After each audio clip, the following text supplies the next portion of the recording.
Как оплатить за платную дорогу, которая отсутствует шлагбаумы, и как получить абонентскую плату для жителей, которые находятся вдоль автобана, прилегающей к этой территории, да, платной дороги. И, конечно, самое главное – это способы оплаты.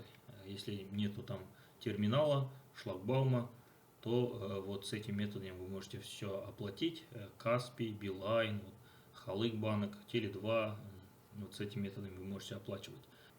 Дальше, чтобы проследить свои выписки по транссредствам, всех расходах, за какие километры вы оплатили, за что сняли у вас деньги, вы можете проверить на личном кабинете kastol.kz.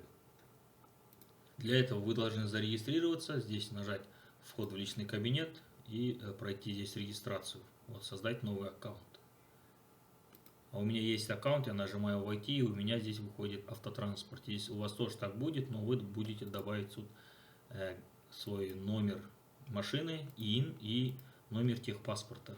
Если у вас нет техпаспорта с собой, то вы можете в Вегов Мобайл электронные документы взять в свой номер техпаспорта.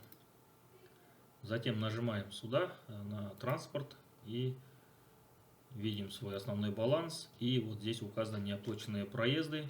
И написано здесь у вас нет задолженности. Если у вас будет задолженность, то вы оплатите. Дальше переходим оплаты.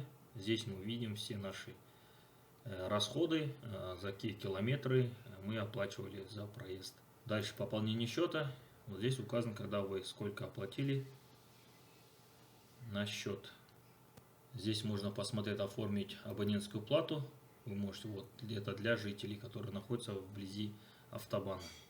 Так как я не нахожусь на прилегающей территории платной дороги, я не могу это зарегистрировать.